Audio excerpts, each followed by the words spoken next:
Interpretasi hukum adalah proses pemberian makna dan pemahaman terhadap aturan hukum. Sedangkan penalaran hukum adalah proses berpikir rasional untuk menerapkan hukum dalam situasi tertentu. Keduanya sangat penting dalam proses peradilan dan pembuatan kebijakan hukum. Membantu hakim dan pengacara untuk menginterpretasi undang-undang dan mengaplikasikannya pada kasus-kasus nyata. Interpretasi hukum bertujuan untuk memahami makna dan maksud di balik aturan hukum, terutama ketika teks hukum bersifat ambigu atau memiliki berbagai interpretasi. Metode interpretasi hukum meliputi interpretasi gramatikal, menafsirkan berdasarkan arti kata-kata dalam undang-undang. Interpretasi logis, memberikan makna terhadap aturan hukum melalui penalaran hukum untuk diterapkan pada teks yang kabur. Interpretasi sistematis,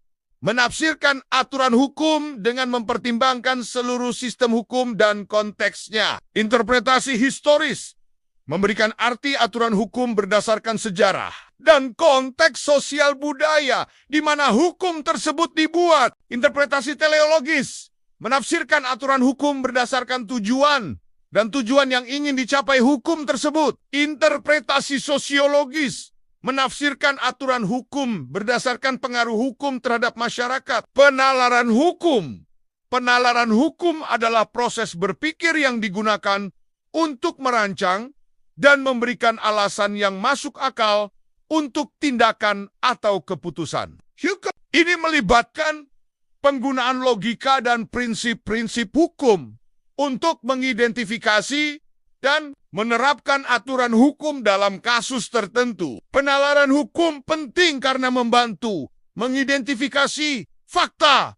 Fakta penting membantu mengidentifikasi fakta-fakta yang relevan dalam kasus hukum, menentukan aturan hukum yang relevan, membantu menemukan aturan hukum yang berlaku dalam kasus tertentu. Membuat keputusan yang tepat, membantu dalam membuat keputusan yang tepat dan adil berdasarkan fakta dan hukum. Membentuk argumen hukum, membantu dalam membuat argumen hukum yang kuat dan meyakinkan. Perbedaan interpretasi dan penalaran. Fokus. Interpretasi berfokus pada pemahaman makna aturan hukum. Sedangkan penalaran berfokus pada penerapan aturan hukum dalam kasus tertentu. 2-1. Interpretasi bertujuan untuk mengklarifikasi makna aturan hukum. Sedangkan penalaran bertujuan untuk membuat keputusan hukum. Metode. Interpretasi menggunakan berbagai metode seperti gramatikal, logis, dan sistematis. Sedangkan penalaran menggunakan logika dan prinsip-prinsip hukum. Interpretasi dan penalaran hukum adalah dua proses yang saling terkait dan sangat penting dalam sistem hukum. Interpretasi membantu untuk memahami aturan hukum, sedangkan penalaran membantu untuk menerapkan aturan hukum dalam kasus-kasus nyata, sehingga memastikan bahwa hukum diterapkan secara adil dan konsisten.